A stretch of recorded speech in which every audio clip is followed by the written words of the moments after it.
this is September 27, 2021, regular meeting of the Board of Water Supply. I am going to, Madam Secretary, could you please take roll call for me? Sure. Board Member Ray Soon.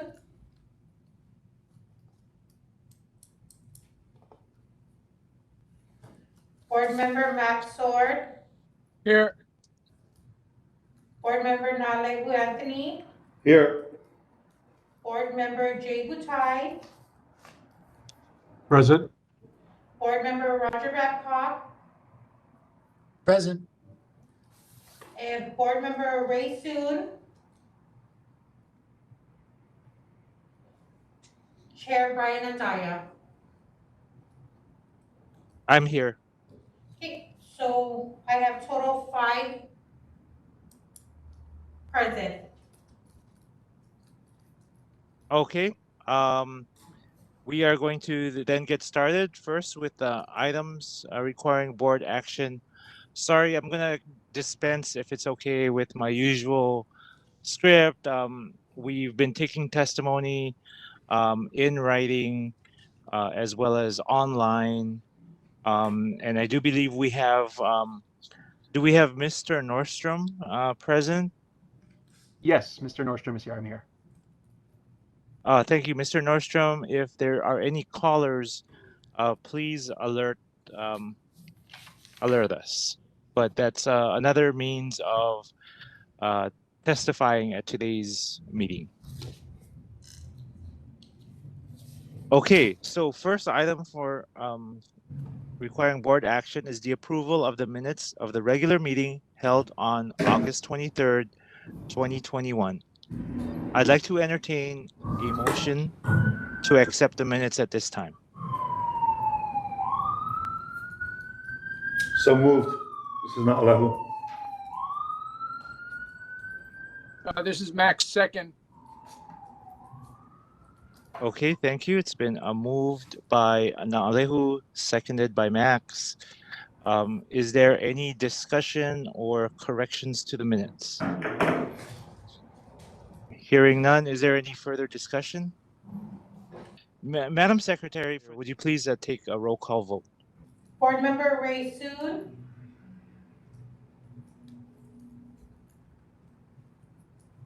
Board Member Max Sword. Yes, aye. Yes. Board Member Nalehu Anthony. Aye. Board Member Jay Butai. Aye. Chair Brian Andaya. Aye. Okay, chair passes, motion passes with 4 ayes. Thank you very much, Madam Secretary. Let the records so reflect. Let's move on to the second item requiring board action.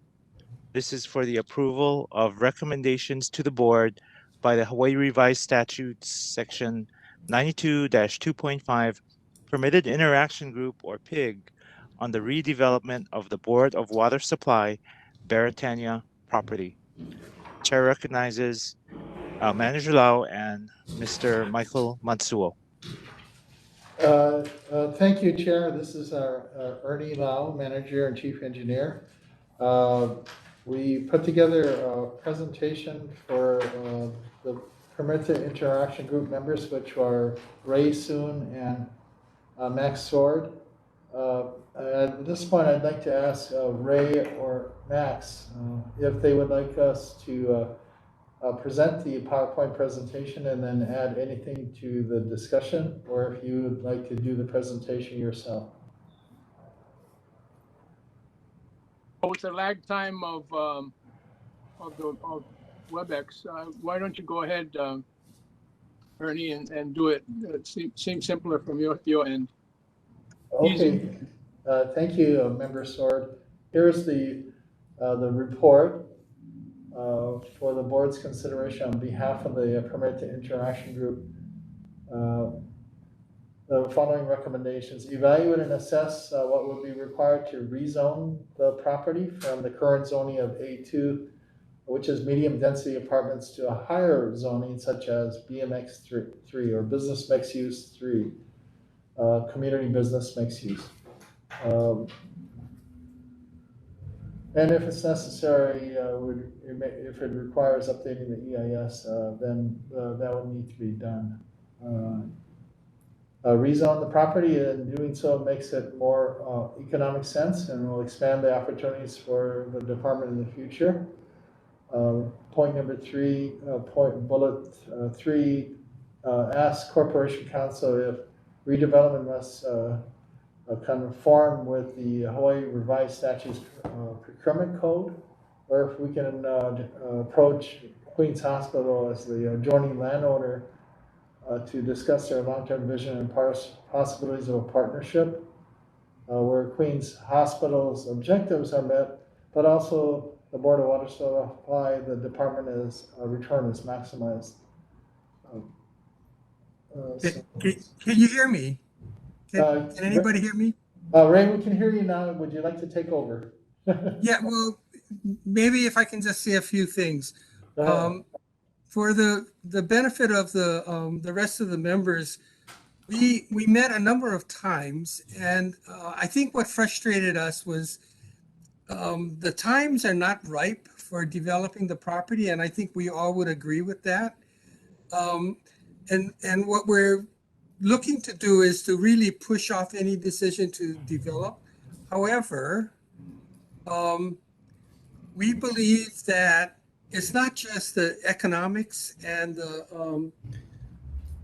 it's not just the economics and the pandemic that make this not an appropriate time to develop. It's also the restrictions around the property, specifically the zoning and the procurement process that doesn't allow us to negotiate. So we're looking for the department to check into whether upzoning would be beneficial, one, and whether there are any alternate ways of procuring potential developers. We especially would like to have conversations with with Queens Hospital, kind of the elephant on the block, without foreclosing their ability to bid in the future. I guess what we're saying is, even if this were a better economic time, the surrounding restrictions on the property don't make it ripe for development. And we believe that there are other things to do going forward. Since we presented these findings, and Mike put them together really well, thank you, Mike. I've also had another thought that I would lay on the table. I think we struggled with it because we don't have a vision for what that property should be long-term. We all touch a different part of the elephant. We all see the development of this these parcels from different perspectives. And I think we need a united vision for what we want that parcel to be.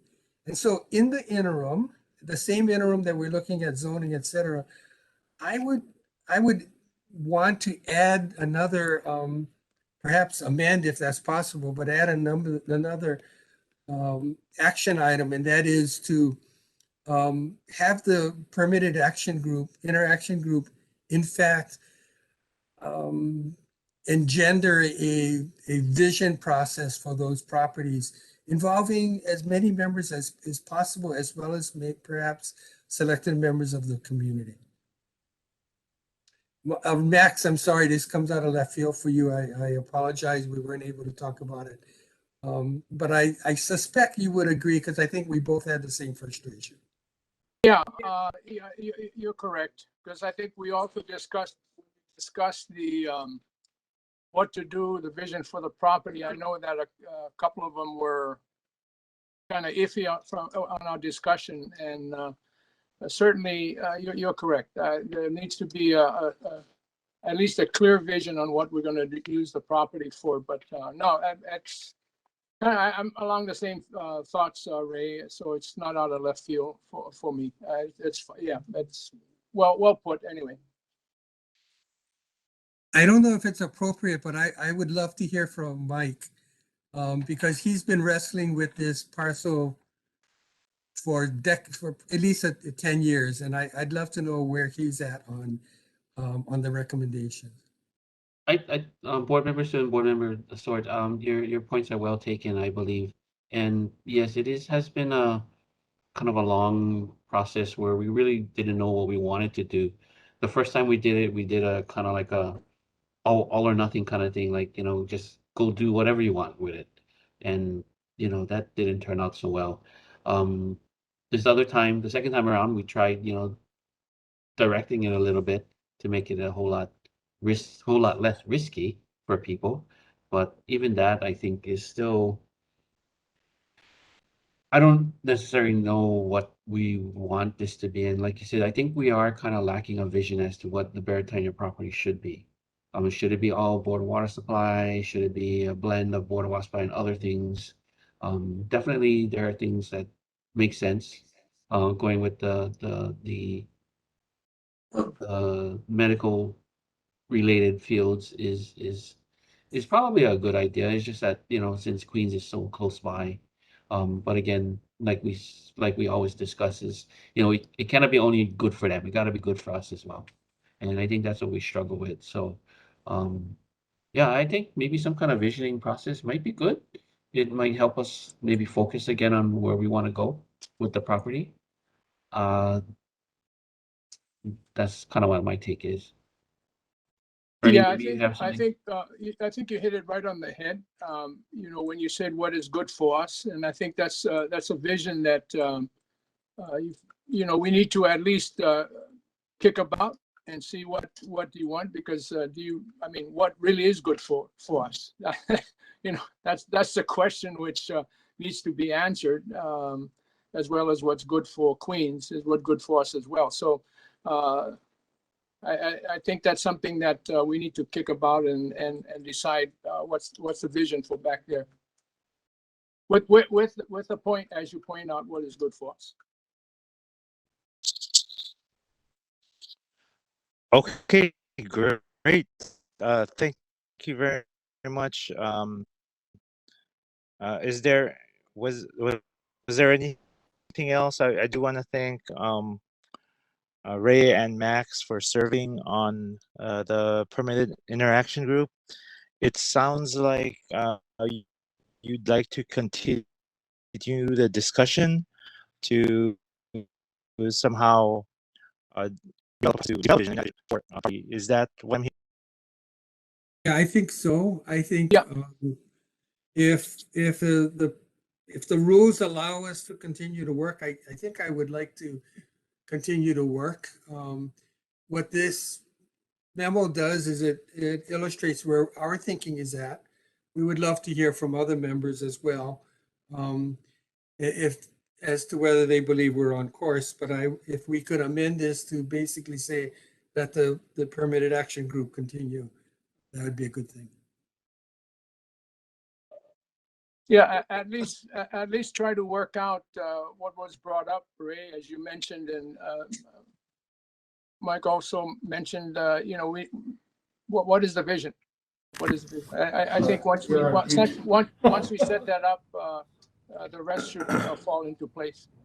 Hold on, Board Chair, just a point of clarification, and we can ask you can ask the attorneys for an opinion here, but I believe that the way the law is set up, that once the interaction group provides a report to the board, they actually dissolve. So going forward, and I'm not saying we shouldn't reconvene a permitted interaction group on this subject, but the board would have to take an action actually to create a new permitted interaction group that would continue along the lines of what board members Sword and board member Soon had mentioned. Is that correct, Jeff or Jessica?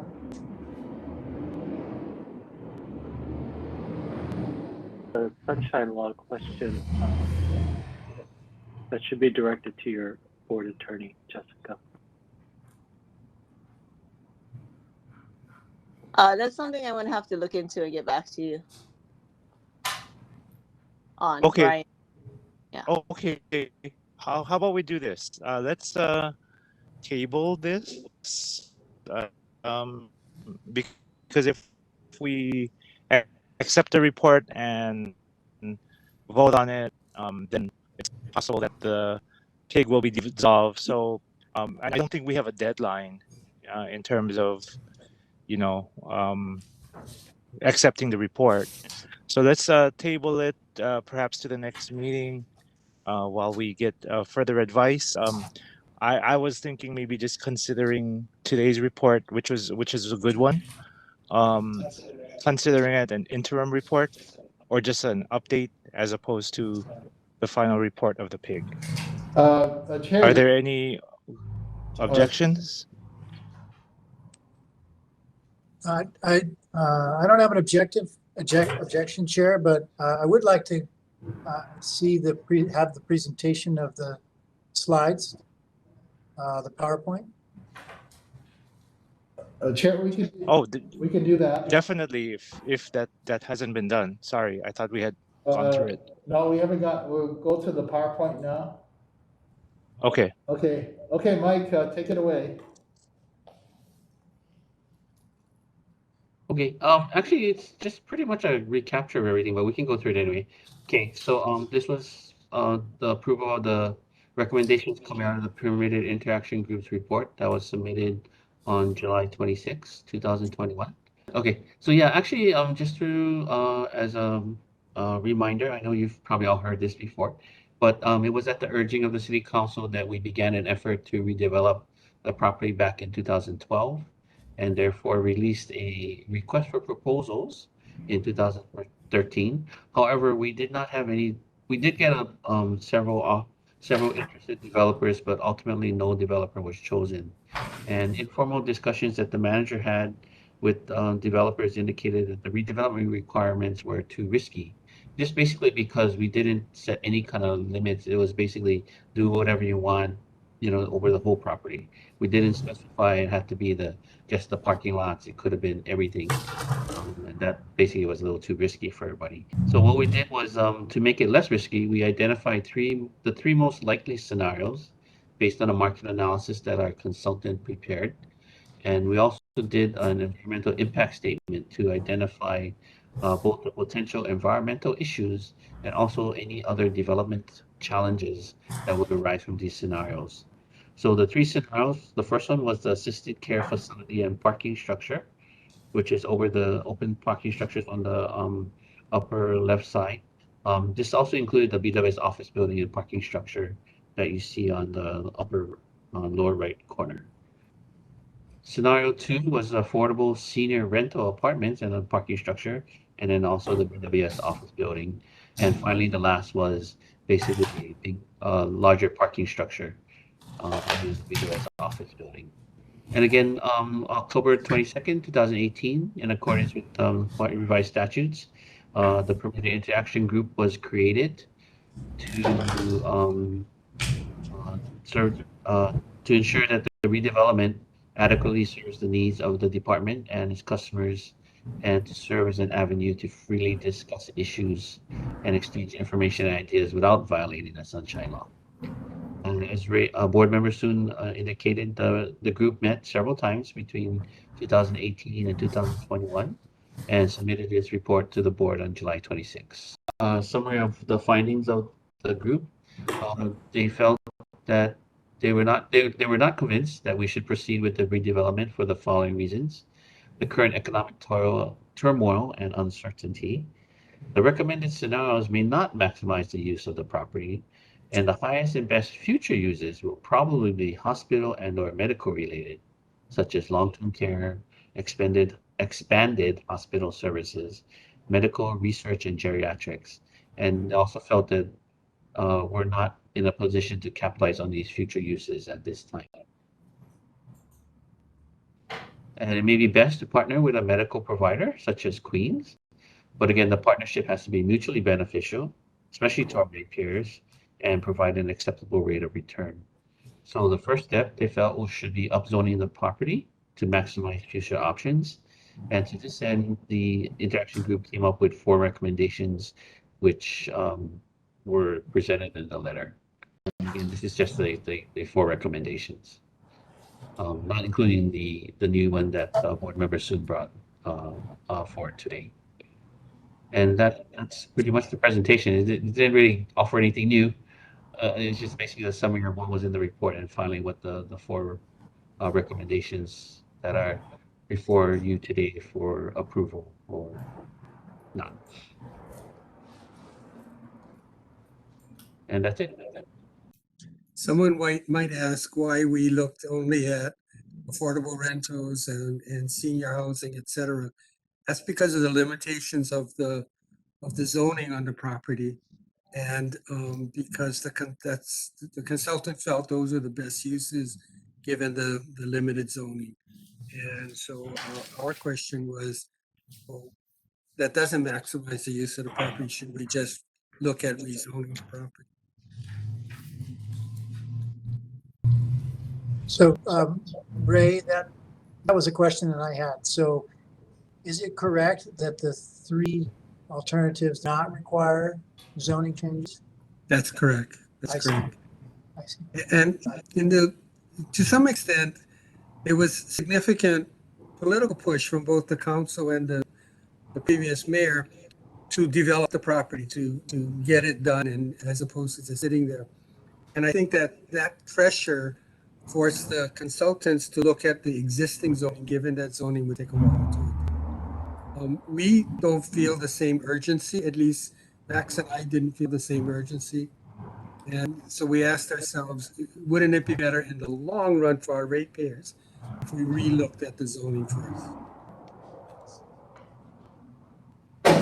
So it seems like the initial effort was too unstructured and wide open, and then the second effort may have been a little too restricted. So Yes. something in between, I guess, might be the next step. But that's the implementation. But what I really think we need, us as a board, is what's the vision for the property? And that one is a long-term vision, not 5 to 6 years, but rather 30 or 40, in keeping with our master plan.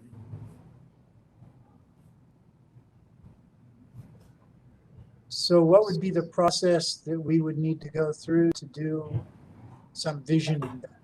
I'm not sure. Uh, I don't mind the question being sent back to the pig and we wrestle with it, but right now I don't have a response to it. So maybe if we keep the pig going, maybe that's going to be the next question, is to how to develop that vision within the parameters of the law. I know that we're probably due for strategic planning anyway. In my conversations with Manager Lau, it's been over 5 years since we, had a strategic planning, and we do have several new board members, so it might be the ideal time, and perhaps we can roll it into that.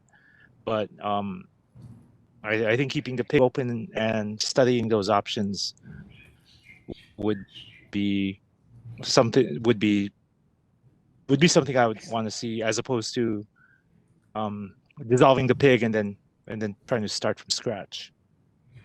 Members, do you have any input? I'd be curious to hear from manager. Whether that makes sense. We've finished and closed one pig. It may make sense to just close this one, and then if there's a next step, then we go through that next step. But I'm not sure. Thank you, Board Member Babcock. Part of this is actually a kind of a legal question that I deferred to your legal counsel on the process with the Perimeter Interaction Group, and the report was actually introduced last month to the board, but also to allow for greater involvement of maybe more board members. Right now, the current pig was made up originally of board member Soon, board member Sword, and board member Matsui, who since term ended, and she's left the board.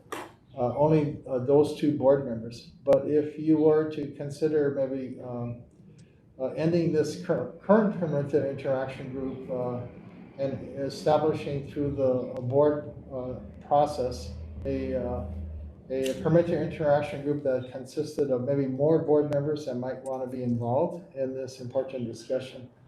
That might be appropriate. That'll give you a little bit more flexibility. It doesn't mean that the momentum that was established by Ray and Max is lost.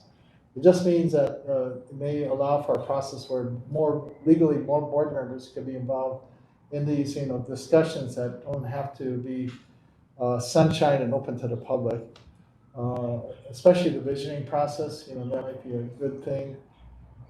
Because it does seem like there's more board members that are interested in participating in this important discussion. Just my 2 cents. Hey, Okay, hi, well, Brian. Sorry. although This I is was going to say, yeah, I was going to say, since we have some outstanding legal questions, then, and I'm not opposed to terminating the pig and doing something else. But since there's some outstanding legal questions on this, Jessica, you may have an answer. Brian, sorry, you were breaking up. Otherwise, I didn't catch we all of that, but I can just wanted to note just that if you wanted table to this. add new members, And then we'll Hello? wait for legal advice. Can we hear from? Legal advice. Can we hear from Jessica? I think Brian can't hear me, but so OIP has opined that it is improper to add new members to a PIG after its initial formation. So if you want to add new members to a PIG, then you should just start a new PIG. But also so that's just my 2 cents on that. And also OIP has opined in a formal opinion previously that if a PIG operates continuously and gives regular reports to the board, then it could end up being improper because it's more like a standing committee rather than just a PIG. But I think in that informal opinion, I'm not exactly sure about the factual background, but it seemed like it went on for a very extended period of time, possibly even years. So you should give that some consideration as to whether you want to start a new PIG on the issue. Brian, this is Ray. Yeah, I can hear you guys. In order to move along, I think we should end this PIG, and if that means rejecting the recommendations, we should reject them, end it, create a new PIG, so that there's no legal issues, and populate the new PIG with people who want to be on it, up to whatever the maximum is. It's much cleaner.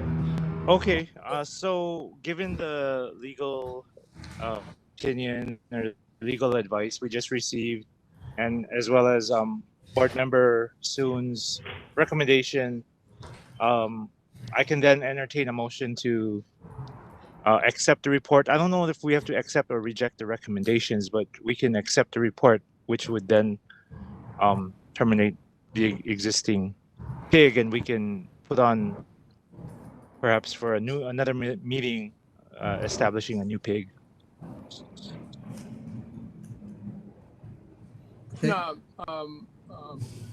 Brian, you can at the next meeting put on the agenda recommendation for formation of a PIG. I believe that you can. Yeah, I will. Yep. So is there a motion to accept the report then as presented by the PIG and Mr. Matsuo? So moved. Yeah, this is Max second. Okay. Can I second our own report? Why not? Maybe not. Who can do that? Yeah, if not, I can second. Okay, it's been moved and seconded. Is there any further discussion? Hearing none, all those in favor of accepting the report, the PIG's report, say aye. Aye. I, Aye. Thank you. All those opposed, say nay. All right, let the record reflect. There's no nays. We have unanimous ayes. So the motion passes. I accept the report presented by the redevelopment of the Board of Water Supply Beretania Property Permitted Interaction Group. Thank you to putting on the PIG, and we will be putting on next agenda formation of a new PIG and discussing the scope of their project. Moving on to the next item, item number 3, we have the adoption of just a friendly reminder if you are on Thank you, Mr. Chair. Members, Ernie, would you like to say anything or just? No, why don't we get right to it? Barry will present our proposal for the board's action to adopt a 6-year CIP beginning July 1st, 2020. Well, actually, no, I'm sorry. And ending June 30th, 2026. Okay. Go ahead, Barry. Thank you, Manager Lau. So yeah, this is the 6-year CIP. Starts from July 1st, 2020 to June 30th, 2026. But it covers the fiscal years of 2021 to 26.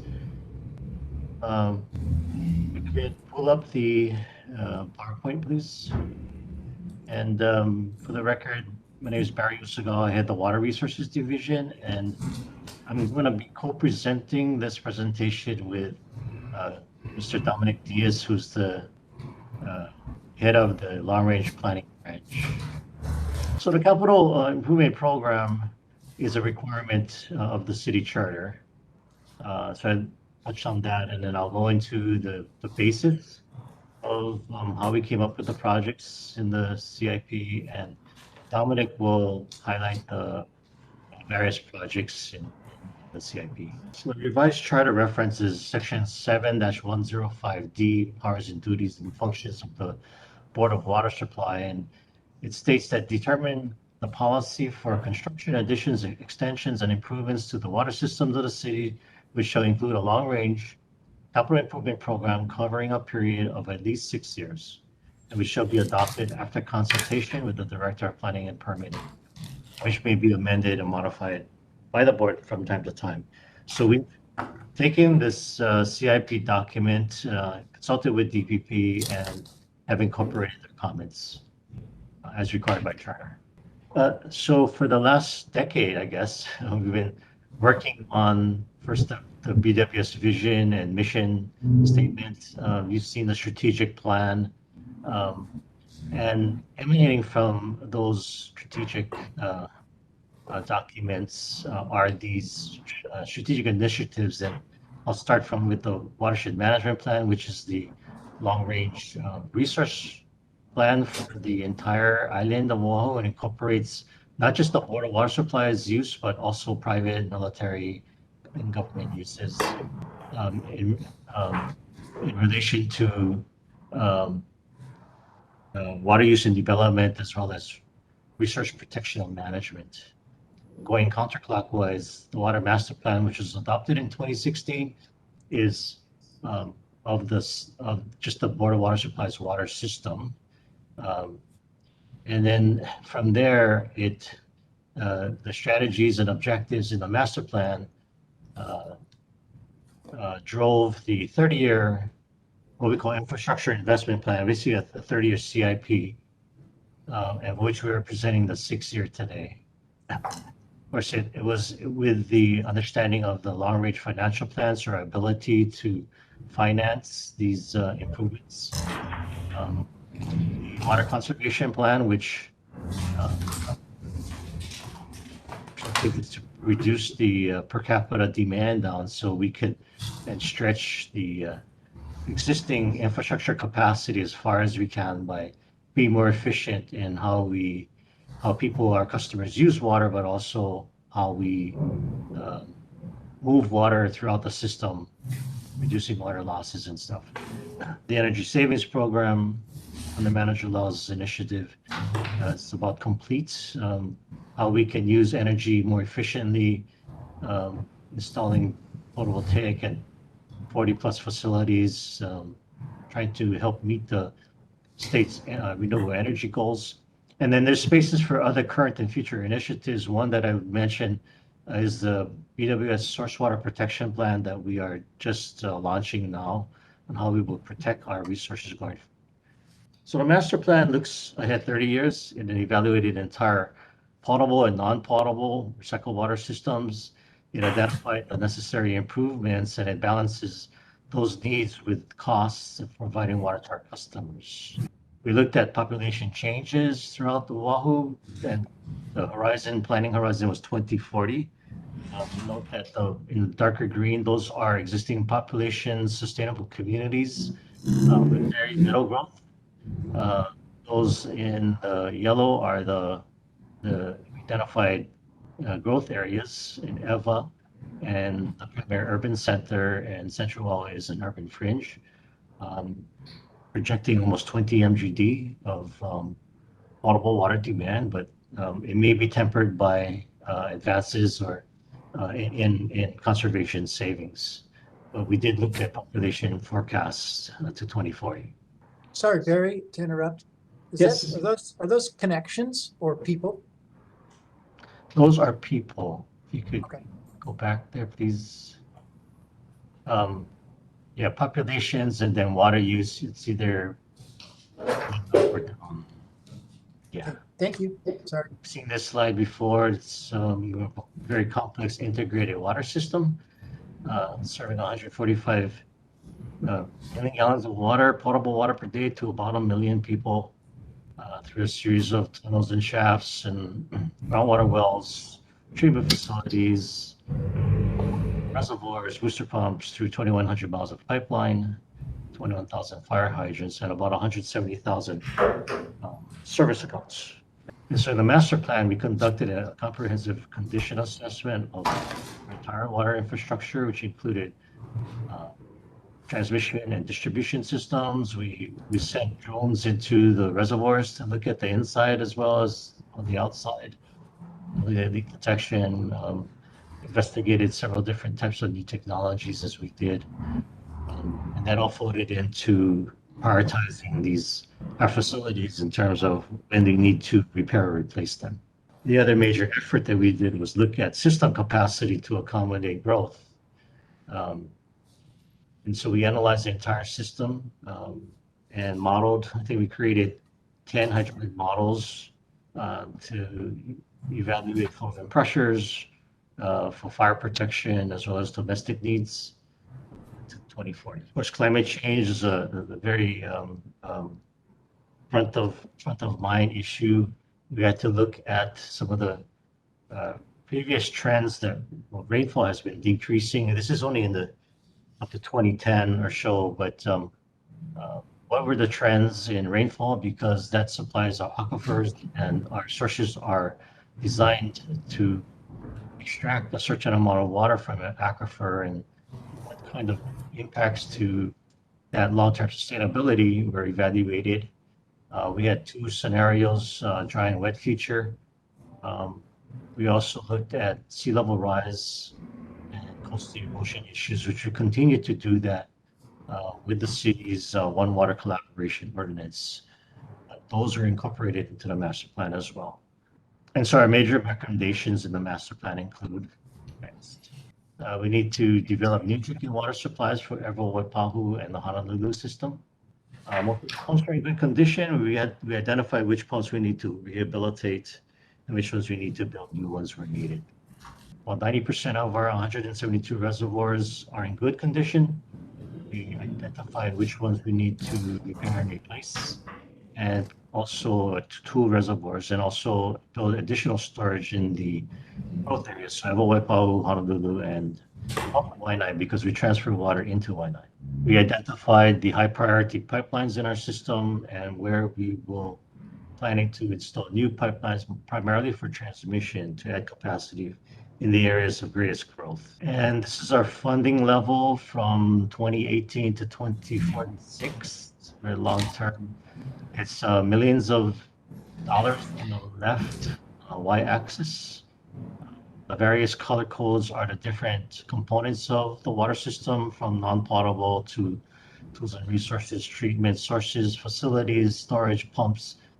And the big elephant in the room is the pipelines. That's our largest asset. As we start to replace these aging infrastructure, the amount of total costs will increase from approximately low 100 million in 2018 to about 200 million a year. This was adjusted from previous presentations. There was a larger peak, but we were able to flatten it out in that upper range there. More consistent funding levels with rate setting and revenue analysis. But we have the totals in the long term going forward, and we'll continue to update this as we start to implement the CIP. Part of the master plan was to self-report or evaluate how well we're doing in terms of performance. So we created performance metrics along 6 components: sustain, capture, treat, move, store, and deliver.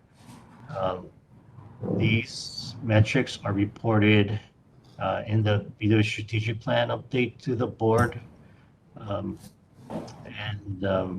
We continue to monitor our progress, and so that we can understand how we maintain the health of our water system. And we also have these internal targets which create opportunities for improvement. So the main metric that I want to report is main breaks, because that is front and center. You've seen this slide before. The number of main breaks on the left, in the range of 300 to 350 a year, 330 a year. Time on the x-axis.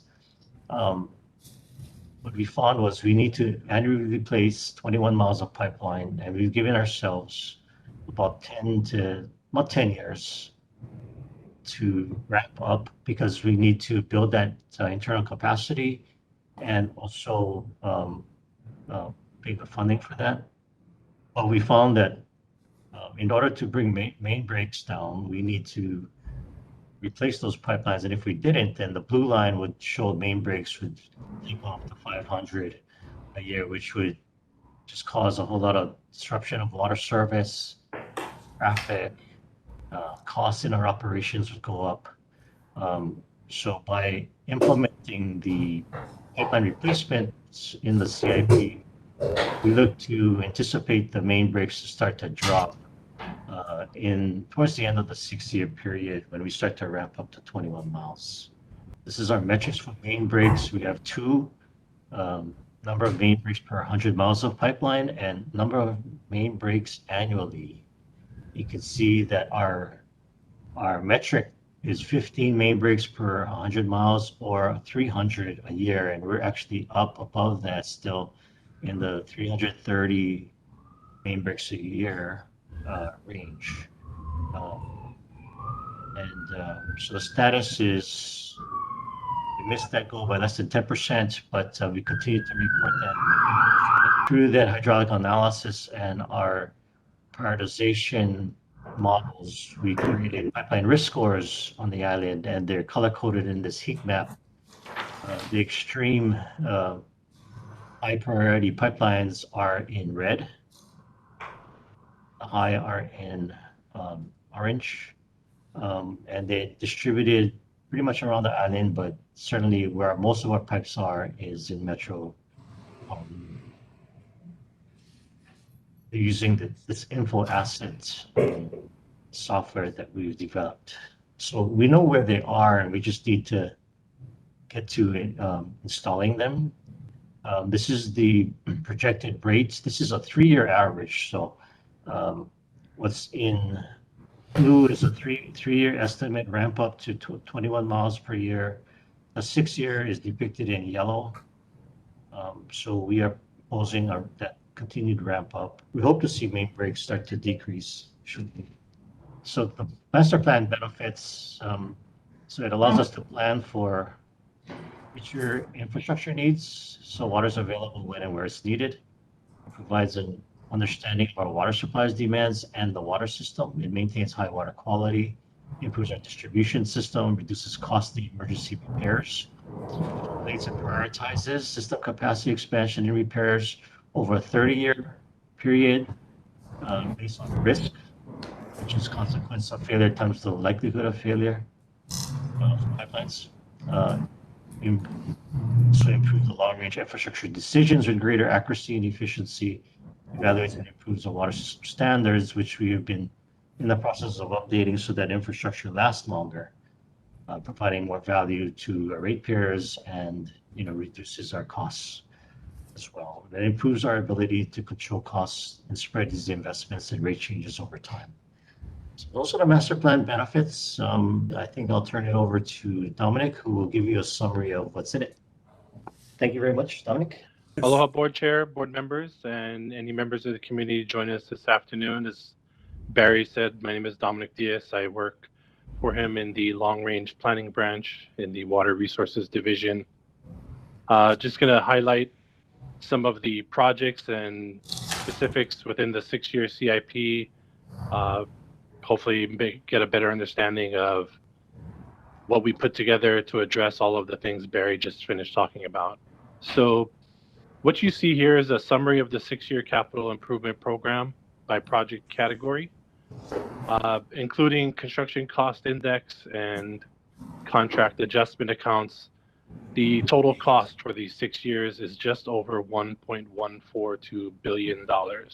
Based on the board's mission of Water for Life and guided by the many plans and studies and assessments and regulatory requirements that Barry discussed, we've compiled a list of projects intended to fulfill and address our operational needs, satisfy our performance and regulatory metrics requirements, provide opportunities for expected growth where and when expected, and also looking to increase the efficiency and resilience of our system.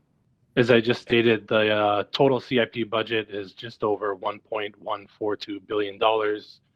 It works out to about $190 million per year, which is in alignment with the 2020 new base case and covered CIP totals. You can see on this slide some of the goals for the various components of our water system and how the funding is allocated across those different project types. As noted in the stacked graph a few slides back, Barry pointed out, I wanted to highlight, if you look at the 5th bullet point here, pipelines.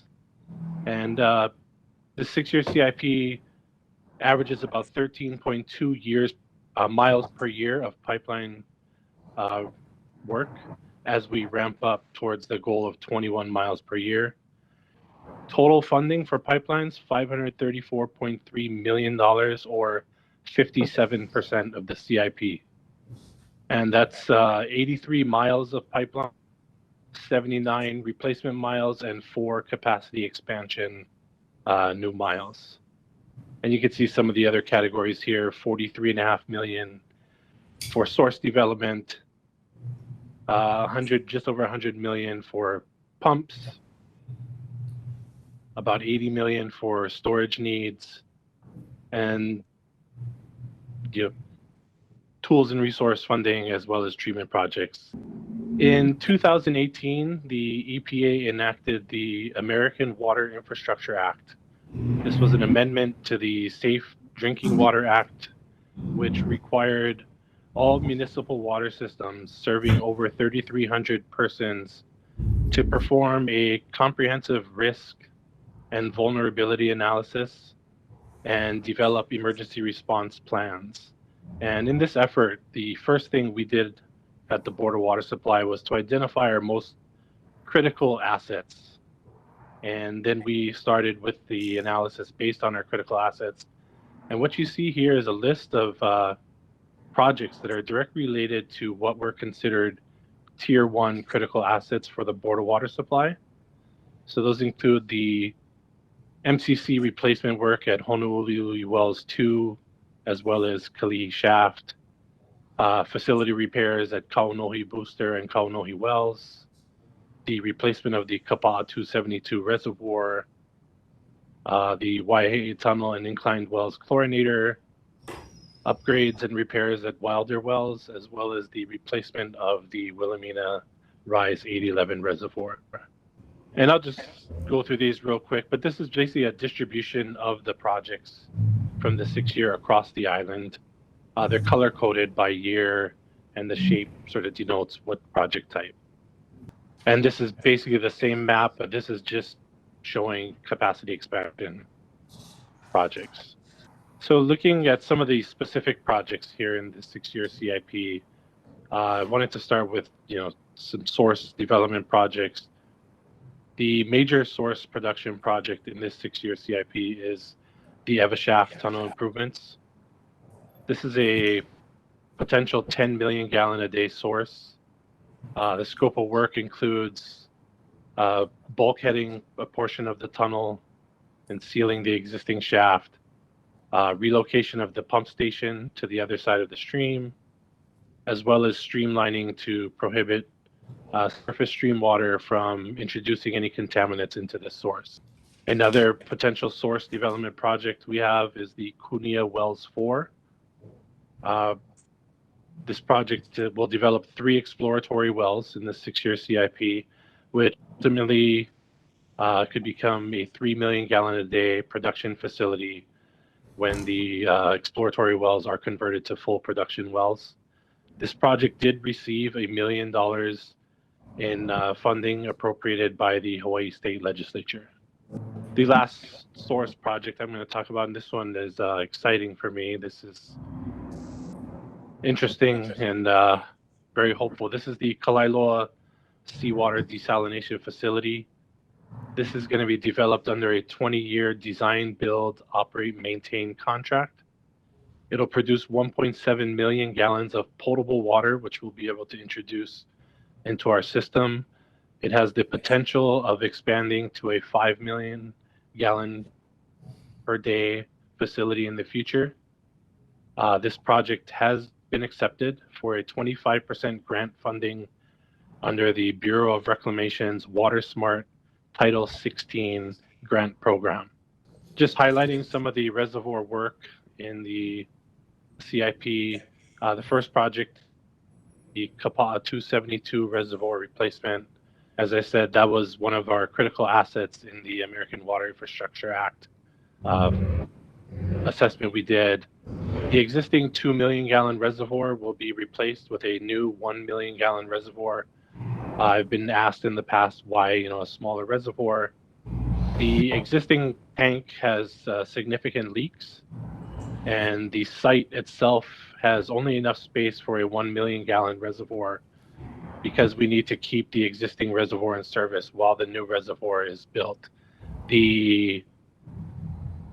Our water systems group did go through a volumetric analysis, and it was determined that the 1 million gallon reservoir provides enough storage to maintain the system operations as is needed. And once the new reservoir is built, the 2 million gallon tank will be demolished, leaving a footprint for a second tank in the future if and when expanded growth or expanded needs for storage capacity requires it. The second reservoir is the Kalawahine. I actually have a second slide on that coming up, so I'll skip that for now. The third bullet point here, we are working on an environmental assessment for future reservoirs on the Waiava Ridge, currently KSB property. We are looking at 3 reservoirs with a potential storage of 8.5 million gallons, and this would be some much needed storage in our Metro low service system. As I just stated, the Kalawahine Reservoir is another one of our reservoir projects. This is a 2 million gallon storage reservoir located just mauka of the Roosevelt High School athletic facilities. It is part of a package of projects. So the 2 million gallon reservoir is one half of the project. A separate construction contract will be the connecting pipelines. You can see in the dashed line there, that is a 24 transmission main that connects the reservoir to our existing 42-inch transmission main on Kinau Street. And much like the reservoir is proposed at Waiava, this tank provides some much needed storage in the Metro 180 system. We have 2 recycled water projects that we intend to take out as a single construction contract. The scope of work includes the construction of a 3 million gallon reservoir for R1 water, just mauka of Farrington Highway, as well as the associated transmission main, which will connect the reservoir to the existing R1 system. So this project is important because it'll move our recycled water, our R1 system, from a pump system currently to a gravity feed system, which is similar to our potable water systems. And this is important because it increases the efficiency and reliability of the system by taking it off the demand pump system. This project will be applying for a Department of Health Clean Water State Revolving Funds loan. All right, this is the Honolulu District 42-inch main project. This is to construct the South Trunk transmission main in moving water east across Honolulu. It provides capacity, redundancy, reliability, and it is scheduled towards the end. Construction is scheduled to begin at the end of this 6-year period. Okay, this is the Farrington Highway 24-inch main rehabilitation. So this is also a transmission main project, but a little different in that this project will be looking at new technologies to rehabilitate a currently out of service transmission main. So the reinstatement of this main will serve as additional and redundant transmission capacity to the west side of the island, which is critical because, as Barry talked about earlier, climate change, the effects of climate change on the aquifers in the region have us looking for opportunities to be able to transmit additional waters west, and this could help satisfy that need. And just a quick highlight of some of the facility improvement projects we have. Renovation of the Beretania Data Center, looking to improve the data center's operations and providing much needed upgrade to the power and HVAC systems. The Beretania Public Service Building 4th floor renovation. So looking to convert the old cafeteria space up on the roof into more usable multi-purpose rooms, meeting facilities, just more usable space for the board. And the third one is the Manana Corporation Yard Microbiology Lab and Control Center expansion. Similar to a lot of the projects, this provides a lot of redundancy and resilience in creating a secondary backup control center in the event anything happened at Beretania. It also will be providing a second microbiology lab, which would allow us to better handle water resource testing needs and ensure that our water system continues to meet all state and federal requirements. So again, this is the breakdown of the 6-year and the totals, including construction cost index and contract adjustment accounts.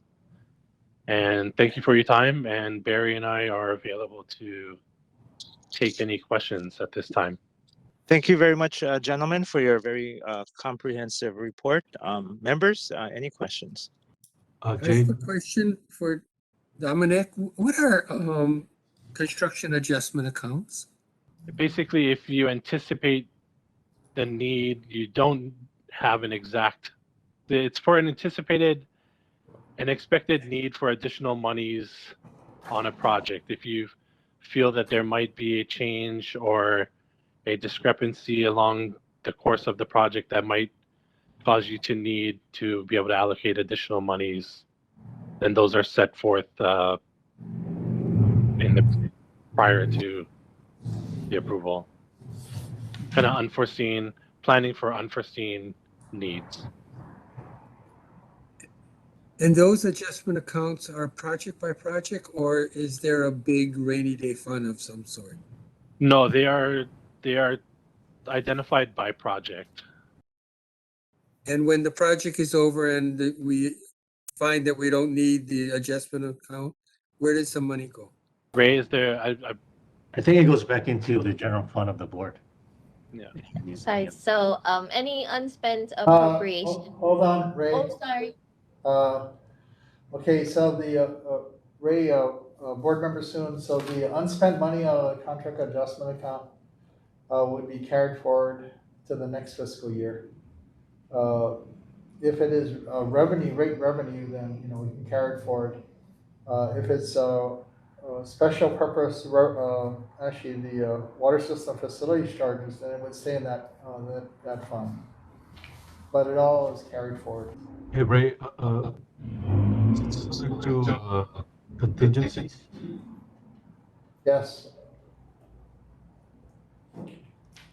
It is a contingency for the projects.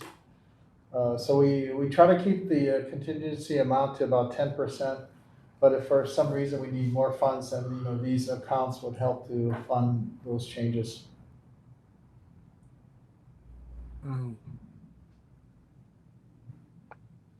Okay, thank you. Chair, this is Jade. Jade. For the 6-year CIP, do we expect to receive any federal money from the president's the Infrastructure and Jobs Act? Board member Jay Butai, we're hopeful. We're watching and monitoring what's happening in Congress very closely. We do anticipate hopefully being able to continue to use the revolving loan funds from the EPA and the state of Hawaii, SRF funds, primarily from the drinking water side, and also also from our one project. On the desalination project in Kalaeloa, we hope to be able to get about 25% of the project costs covered by the U.S. Bureau of Reclamation federal funds. And those are grants and not loans. Like I think I mentioned this during the course of the budget development and budget approval process, adoption process by the board. In the course of the year, if something comes out of the federal government that provides sources of funding, either lower cost or grant funds, which would not have to be repaid, then we would perhaps come back to the board and try to amend our CIP for that year. So we're kind of monitoring closely. We haven't seen anything actually surface yet where it's going to become available. One of the additional sources of funding, which actually is still a loan, is to look at WIFIA fund, perhaps a WIFIA loan to cover multiple years of our capital projects CIP, to look at another source of low-cost funding. And Ernie, we issued 100 million in 2020, and then another 100 million, I think, last year. And so, are we going to be floating bonds in that amount every year, or to cover? It's probably a little less than that, but yeah, I think our financial plan, we identified that in prior years, I think the objective was to try to fund it through rate revenue or have existing customers pay for the whole CIP, kind of a cash basis. But we're leveraging borrowing and also rate revenue or cash to fund our CIP. So each year we project to go out and actually float revenue bonds and sell revenue bonds. As you recall, I think last year we continue to have a high bond rating, which leads to lower cost borrowing, a AAA rating from S&P. So our plan right now is still to go out on an annual basis to go out for selling revenue bonds in smaller chunks each year. So the rates that we charge will be impacted to finance, the CIPs? Yes, the rates that we're currently using right now was based on this approach of balancing borrowing and using cash to fund our capital program, in addition to covering our operation and maintenance costs, our operating budget costs. So what we're doing is we're going to start, and the board approved in the budget, a rate study to actually look at the next 5-year period of time, project out what our capital and operating needs are, determine what kind of revenue requirements we are beyond the current rates, and possibly and propose to the board appropriate rate increases to help continue to fund the program. Thank you.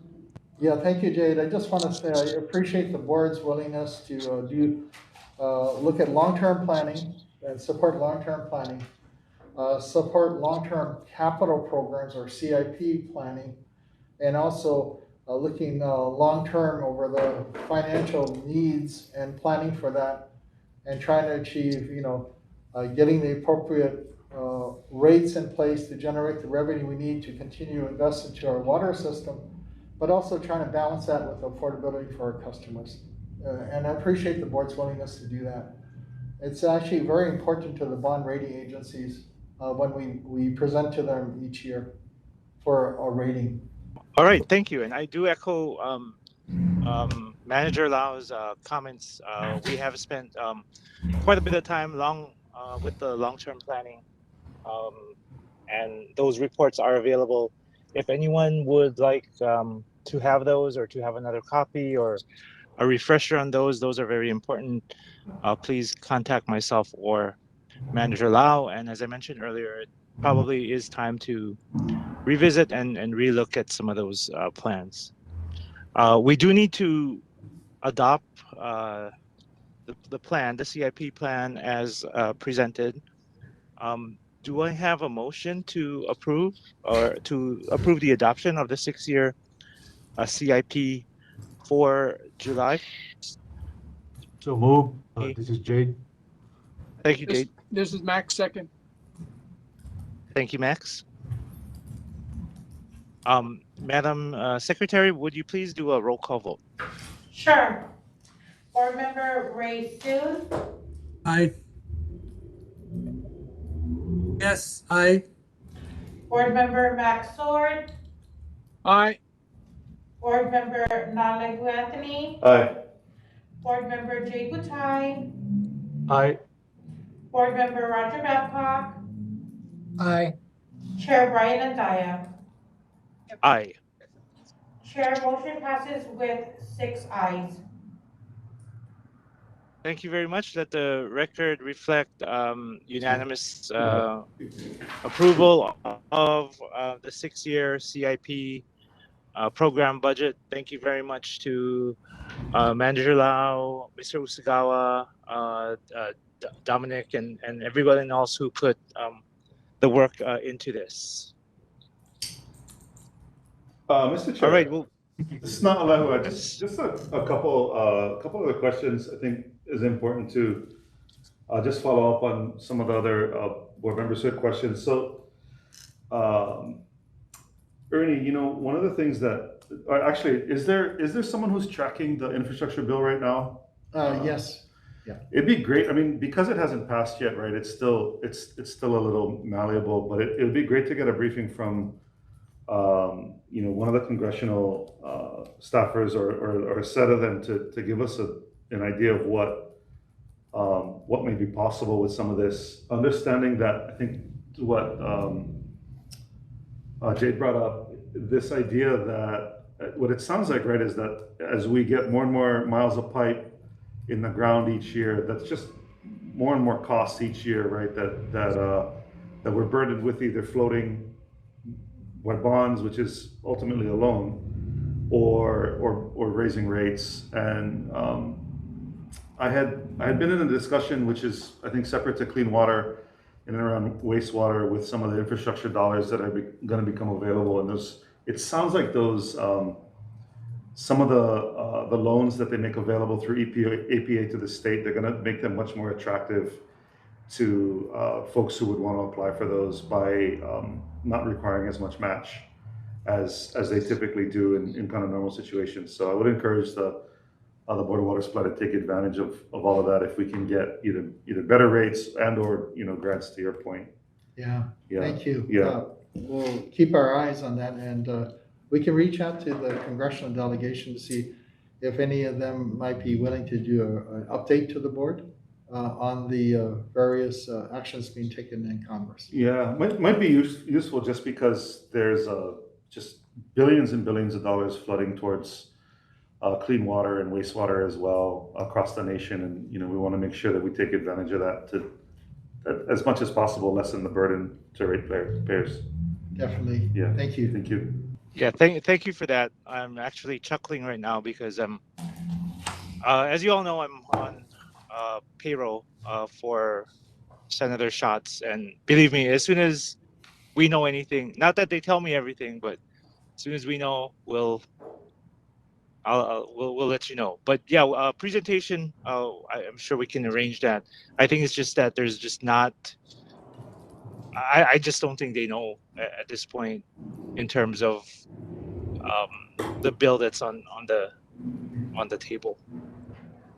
Yeah, there's stuff that's temped in there that kind of points in a direction, but we don't know if the things will pass. So, maybe we'll wait until they either crash the debt ceiling or pass an infrastructure bill or do something useful in DC, and then reach out. We remain hopeful. Yes. Was actually tabled, or was actually continued from last month. I know that we were missing a few members. Again, the purpose of me putting this on last month was just to make sure everybody is comfortable with our current arrangement. Everybody's happy with it. I know that several of you have already expressed liking the flexibility of being remote, or that option of being remote. I'm enjoying it at the moment, actually. But I just wanted to make sure that every one of you had an opportunity to provide input, because it is our kuleana, the time, manner, and place of our meetings is something that we all have to be comfortable with. And I do want to thank Manager Lau for making arrangements to accommodate more board members in the boardroom should they so choose to attend in person.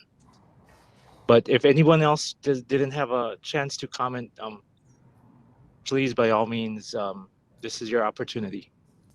And Manager Lau, maybe you can update us real quick on what the current policy is. Right now, we were trying to be very conservative, and indoor meetings we're trying to limit to 5 people in person. However, if the board members, more board members would like to attend, we'll figure out how to accommodate that. One of the things that for the board's information, I just mentioned this to board member Anthony, for the BWS. I think we have over 90% of our employees that are fully vaccinated at this point. So I just commend the folks here at the BWS for their willingness to help maintain a safe and healthy workplace. One of the changes that's coming up come January is change to the laws. And I think and we're looking at this and discussing with our corporation counsel is the requirement to have a venue someplace maybe within this complex that allows a member of the public to come actually, if they don't have the technology in their home, to participate in a remote meeting like this. A venue like setting up a workstation downstairs, a computer and a desk and a chair where they can come in and provide their testimony to the board members without actually coming into the boardroom. Something very similar to what we did for Haiku Stairs. So, board chair, I think we were ahead of the time when we had the public hearing on Haiku Stairs. We had a number of people that took advantage of that. So that's a requirement that may be upcoming in January. And also we're kind of looking at how to better support the board when you're doing things remotely. And we've had good input from board member Sproat and board member Anthony on your setup at home, your technology, how you're set up, your lighting. Do you have the appropriate device that provides better connectivity, a better experience for you participating in board meetings remotely?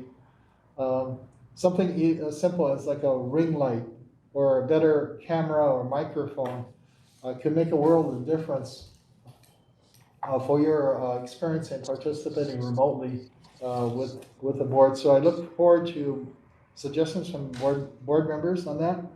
The other thing we're looking at too is, we're using WebEx for board meetings right now, but it seems like a lot of the world has moved toward things like Zoom, and people are maybe more comfortable with using Zoom to participate in a remote virtual fashion. So there's something, Chair, I know we'll talk some more, but I'm trying to challenge ourselves to see if we can do a test run with maybe Zoom, maybe around the January board meeting.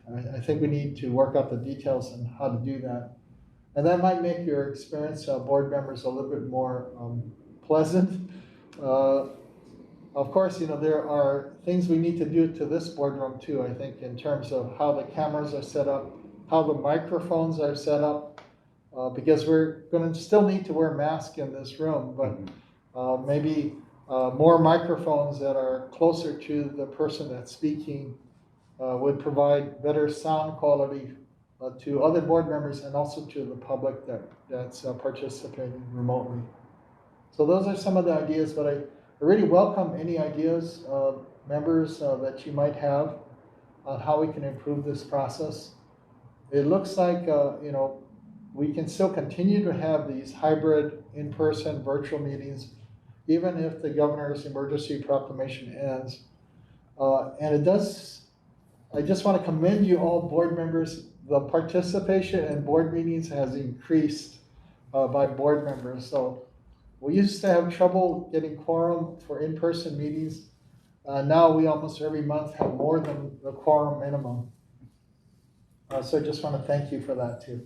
Back to you, Chair. Thank you. Yep, that's all I had. And congratulations on a 90% plus vaccination rate for the department. But if any other board members want to have input, please feel free to do so. Yeah, Mr. Chair, this is Na'alahu. Just wanted to echo that sentiment.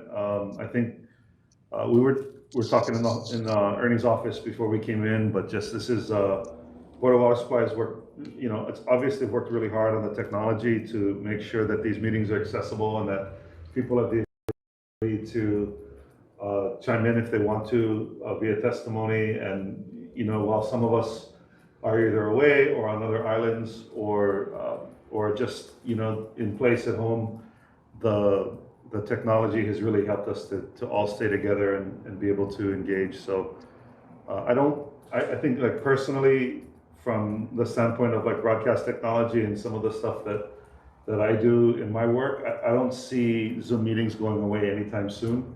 They're going to be around for a long time, and so and I think the other important point to note is that it's forced all of us to evaluate how it is that we engage via these technologies, whether it's WebEx or Zoom. And so if we have a whole population of people who've been forced to convert, then, you know, I would argue that this makes accessibility of the public government structure kind of better, you know, rather than forcing people to come all the way down here to testify or to listen in. So Ernie, thank you for your leadership, and you know, looking forward to these subtle changes to make it even better. Mahalo, it's a good partnership with the board. All right. Any other comments? Okay, hearing none, I'll thank you very much, everybody. Looking forward to you know, continued progress. I am very proud of the board's record in transparency, ensuring that members of the public have input. And I want to make sure that each and every one of you board members are comfortable with the situation as it evolves. All right, moving on to the next item is a status update of groundwater levels for all index stations. And Chair recognizes Mr. Barry Usagawa. Thank you, Mr. Chair and members. We had 3 aquifer index stations in low groundwater condition for August. Continues to be Wailua in caution, Kamaki and Palulu are in alert. The production in August is 150.5 or so million gallons per day. In terms of rainfall, we've been having some good rains in August, 98% of normal with the 5-month moving average at 66%. The Hawaii Drought Monitor showed abnormally dry conditions in Leeward, pretty typical for this time of year, to severe drought conditions as well. And in the National Weather Service is forecasting still below normal precipitation through November, but they still anticipate potential neutral conditions with increasing probability of La Nina, which may result in an above normal rainfall season by winter. So that would be welcome news. The monitor wells exhibited stable, slightly decreasing head levels, again typical for the summer months. Our average monthly production was slightly higher than the previous year, but lower than our 5-year monthly average. With that, I answer any questions if you'd like. Thank you. Members, any questions? Okay, hearing none. Thank you very much, Barry, for your report. Moving on, water main repair report for August 2021. Chair recognizes Mr. Jason Nakaido. Good afternoon, Chair and board members. The following is the water main repair report for August 2021. August had 40 main breaks, which brings the total for the fiscal year to 68. This is roughly the same pace as last fiscal year, where we had 69 main breaks through August. The average repair time for pipes 4 to 8 inches in diameter was approximately 12 hours. In addition, our leak detection team surveyed 18 miles of pipeline and found 84 leaks, 71 of which were coupling leaks. That concludes my report. Are there any questions? Members, any questions? Okay, hearing none. Thank you very much, Jason, for the report. Great job. That brings us to the end of our regular agenda. We do have executive session scheduled. Can I get a motion to move into executive session? So moved, Mr. Chair. Second, Jay. Thank you very much, Member Anthony, Member Butai. All those in favor say aye. Aye. Aye. Aye. All those opposed say nay. All right, motion carries. Let's get ready for executive session.